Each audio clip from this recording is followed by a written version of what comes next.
This is Talk Radio Europe, your voice in Spain. Steve Gilmour on Talk Radio Europe. It's 24 minutes to 11 o'clock. Welcome back. Right, my next two guests are sisters, Jacky and Madeline Newcomb. Now, they share communications with their beloved father, Ron. Nothing unusual about that, I hear you say. Well, it is when you find out that he passed away in February of 2008. Now, Ron reaches out to them from the other side to show his family that there most certainly is life after death. To tell us an awful lot more about this, let's go over to the UK and speak to them both live. Good morning, Jacky and Madeline. How are you both doing this morning? Good morning, Steve. It's Madeline Richardson. Oh, sorry. Sister. So that's fine. Hi, this is Jacky. Hi, Jacky. How you doing, Madeline? Let me just yeah, it's raining here, though. It's, I hope you've got better weather there. Well, it is. What do you think? What do you think it might be here? I think it's going to be sunny. Not a cloud in the sky, and about 18 degrees at the moment. So no, you're just being cruel, really, aren't you? But you're in a lovely part of the world, Bodmin, Cornwall. Yeah, lovely down there. It is miserable. It's raining, the wind's blowing. In fact, it's blowing the rain sideways. It's that. It's really awful. I hate that rain. I absolutely hate that rain. You know, I remember when they introduced the smoking ban, and I used to drive. I was back in the UK back then. I used to drive past all the pubs with the people standing outside, and in Glasgow, that the rain always blows that way. It's always like that. It never rains any other way. It's horrendous. Right, okay, let's just have a little look. Now, Jacky, first of all, you're known as the Angel Lady. You've got you're an award-winning Sunday Times bestseller. You've appeared on This Morning and Lorraine, LK Today. Madeline, you're a paranormal researcher. So you've both been interested in this long before your father passed away. That's right. Probably 25 years my research started, and have been doing it ever since, really. So know quite a lot about the subject, and were quite prepared and believed that there was life after death before Dad passed. So it was a great comfort to us, and I think we were anticipating that he might come back, and in fact we had asked his permission, asked him if he would come back and visit us after he passed, and he said of course he would. Okay. So when we started getting phenomena on the night that he died, we started recording it. Now that's interesting. Then became the book. It's interesting to see on the night that he died, because so many stories people recounting how some people recount how they first got into this kind of thing, is when the loved one that passed away appears on the night or through the night that they've died. Now, the first question I have for you is, look, one of the things that we are not very good at, you know, we can send people to the moon and do all that type of stuff, but we don't really know how the mind works. And is it not just a mind in such a state of grief, a brain in such a state of grief, just conjuring up an image? I think the problem is, Steve, that we base our belief system as human beings on what we can see, feel, hear and touch, because I think when we first started doing that made sense.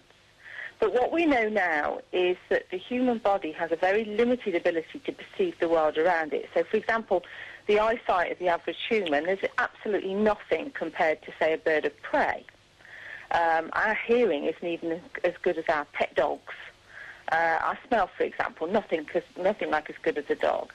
So, you know, we're basing our belief system on a very limited ability of the human body, and yet scientifically we know, for example, that humans can see within this sort of very limited range the light spectrum, so the colours of the rainbow, if you like. And yet we know outside of that, scientifically, we can measure infrared, ultraviolet, radio waves, X-ray rays. We can't see those, but we know that they exist. And yet we're still basing our belief system on what we can see. So if we know that there's more outside of that, I mean, it potentially, you know, scientists believe it just goes on and on and on. I mean, we're nowhere near that yet. So yeah, that's the issue, isn't it? Well, it is, and I know from other guests that I've spoken to in the past, one cited an example which has stuck with me forever, and that was, if you were to think about the Empire State Building and think, well, that is what's out there, so to speak, the human eye can only really see the doors down on the ground floor, nothing else of that building. And I think that kind of puts it into perspective. So, but likewise, you could turn that argument straight back and say, yeah, but we don't know how the mind works. So it could be, we're not that au fait with science, we don't know what we can see, but it could be the mind just conjuring up an image. What I would say to that is, where you'd said earlier about, you are in a state of stress, you might be suffering the loss, you're grieving. What happened to us in our experience was over 20 people had experiences which we catalogued, and some of them hadn't seen Dad for 10 years, and coincidentally ran into Mum, spoke to us, and then we recorded the incident that happened to them. So those people aren't going to be in the same state that we were in on the night he died or in the coming weeks. But still, he managed to make a connection with these people.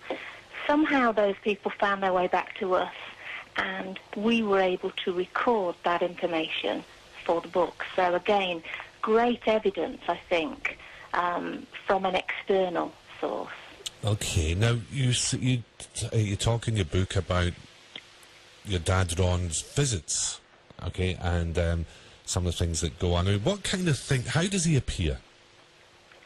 Oh, lots of different ways, and this is where it gets fun, because we had, some of the clearest visits that we had from Dad were when he appeared when our bodies were physically asleep. So our bodies were asleep, but our mind was awake. So we were getting sort of experiences where he would maybe walk into a room in the dream, and the classic thing when you have these types of experiences that you say, "Why are you here? Because you're dead, aren't you?" Which immediately shows that the brain is lucid and aware. So that was some of them. Some of them he brought sort of premonitions and all sorts of things. But there were others that were more fun where, for example, we could be sitting talking about him in the living room and suddenly the lights would flicker. And it was always on cue. It was always when we were discussing him, or sometimes when a close friend rang because they'd just heard the news for the first time and had phoned up to commiserate with the family. And the lights would go like crazy. It was flickering. And another one was where the doorbell would ring when we mentioned his name. And in the end, we used to rush to the front door and, somebody would run to the window to make sure there was no kids messing around with the doorbell. And there was never anybody there. But there was a difference between the sort of normal double ding-dong noise where somebody was at the door, and Dad used to do a single ding-dong, as if to say, I'm here. So it was fun. At the same time, we were grieving, of course, but we had a lot of fun with it while he was so active. Okay, but again, if you look at energies and the way that the different energies work, that could be a group of people in a room transmitting their own energy into something happening. It could, but that in itself is kind of exciting phenomenon. No, I'd agree with that. I would totally agree with that. We had a conversation before we went on air. Now, you said that he's got visions, or he's shown you visions of the future. Can you give me some examples? Well, these were always related to the family. There was nothing sort of outside. It was always family related. So, we don't sort of work as psychics or anything like that. It was just paranormal experiences. But Dad came to me in a vision one night, months after he'd passed, and he showed me my mum lying in a hospital bed. Now, that was confusing because my mum was never ill. My dad was always ill. My dad was always in hospital. Mum was never ill. So it was just months after he'd passed. And in the dream, I was sitting at the foot of the bed on a hospital waiting chair, visitor's waiting chair. And he said to me, no matter what the doctors say, you girls mustn't worry because your mum is going to be okay. And that's all he told me. And I woke up the next day and I explained to Mum, I told my sisters what had happened. And my mum laughed and said, yeah, I'm fine, don't worry. And then 3 days later, she had a heart attack. And I went into the hospital, rushed into the hospital, sat at the end of the bed, and suddenly I had this flashback. And I said, Mum, don't worry, because Dad said you're going to be okay. And in fact, she was. I think the doctors were confused because she should have been taking tablets. She wasn't, and so on. But she'd had a heart attack. So I think Dad was trying to say, look, you know, you girls have just lost me. You know, you're still grieving. You don't need the stress. And yet I felt he was only sharing as much as he was allowed to comfort us. He wasn't allowed to say, your mum's going to have a heart attack in 3 days. I mean, that would have been horrendous, wouldn't it? But he just gave us what he was allowed. As much as... So who's monitoring what your dad is allowed to give you? Hello? I think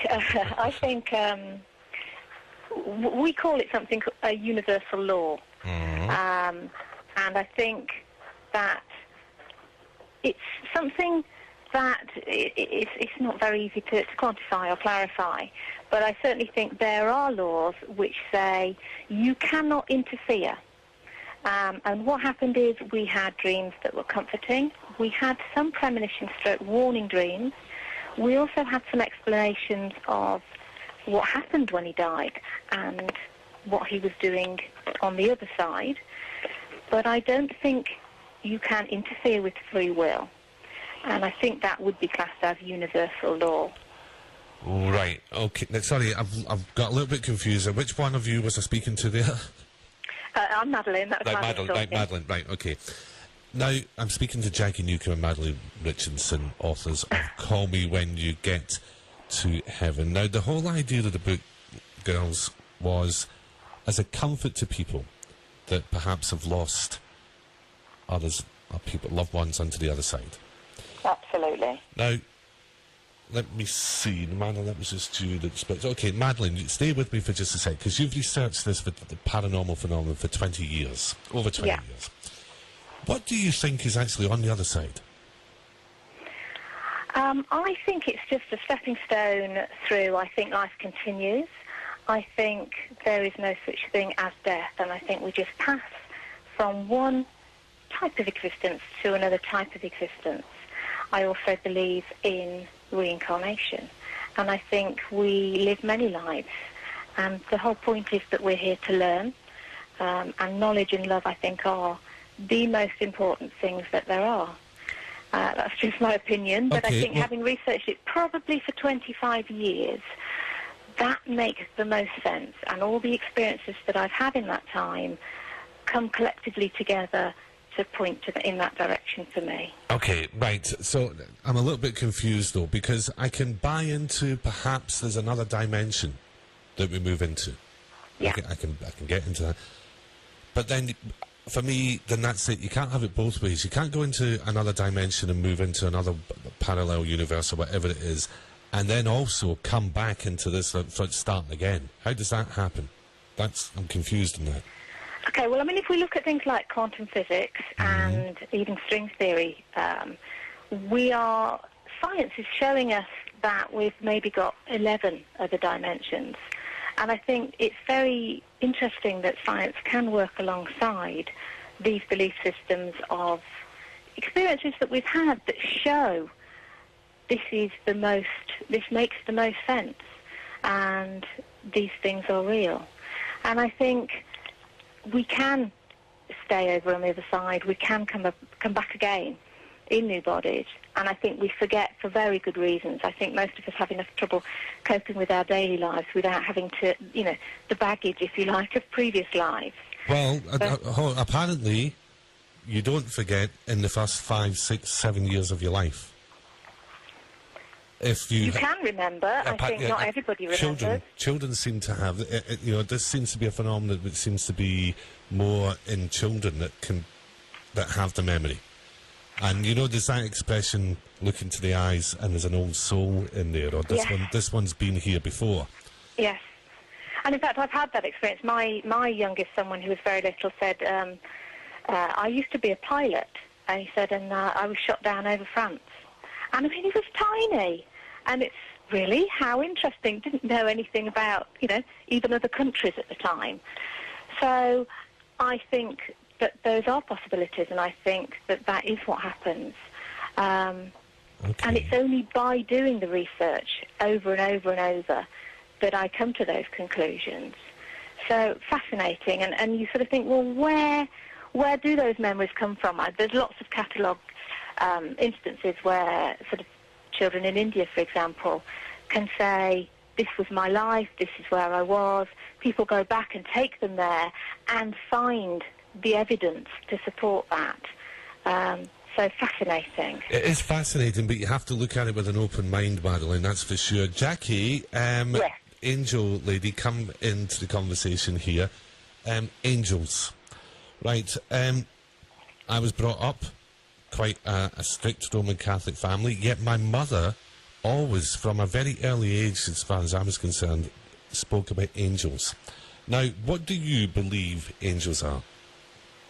I think angels are different things to different people. If you look at the traditional angel, the sort of angel you might see in the Bible, for example, you're talking about beings belonging to the Creator, sent from God to help humans on earth. So that would be one sort of type of vision of an angel. Beings of light, so not like human souls, so a completely separate race, I guess, if you like. But then there are lots of people who write to me about stories of deceased loved ones coming back, as we had with Dad in our book, where they believe that their deceased loved one is an angel. And I think they're not angels in the traditional sense, but they certainly act in an angelic way. And people have said, my grandfather came back to me in a dream, and he said, don't worry, darling, I'm okay. I'm going to be your guardian angel now. So they certainly maybe have some ability to sort of watch over us and take care. And I'm not talking about the odd one or two stories. Over the sort of 12 years I've been doing this, I'm talking about thousands and thousands of stories from people all over the world, different religious backgrounds, no religious background, all ages, all races. Right, okay. You've actually just covered where I wanted to get to there, and that is, from both of you, do you think that angels are people that are passed over and come back, or are angels something completely different? So yes and no, then. Yeah, both. Bit of both. Bit of both. Your heads and your bets. I think that is, again, a perception of the individual where they can and do call their past loved ones their angels, their guardian angels, looking out for them. And the other instance of your traditional Christmas card angel, that type of thing, completely separate, both known as angels. And everybody has at least one guardian angel? I think so. I mean, it seems to the stories that I've received seem to prove that. I mean, the way that you would know really for sure is that the many people who've had near-death experiences where they've said that they're met by a sort of a being of light who calls themselves their guardian angel, and they're there on the other side to collect them, or sometimes just to stay with them if they're having an operation or they're unconscious or they're something like that, they're in a coma. And then at that time, and then when it's time for them to come back into their body, we'll say, you have to go back, it's not your time. And they say that they spent that time with a guardian angel. Okay, now you know that people will either be very open and believing in your book, or they're going to be just dismissing it as hocus pocus nonsense. There's not going to be much of a middle ground here. What would you say to the people who just dismiss any of this? Well, I think it's very helpful if you do your own research.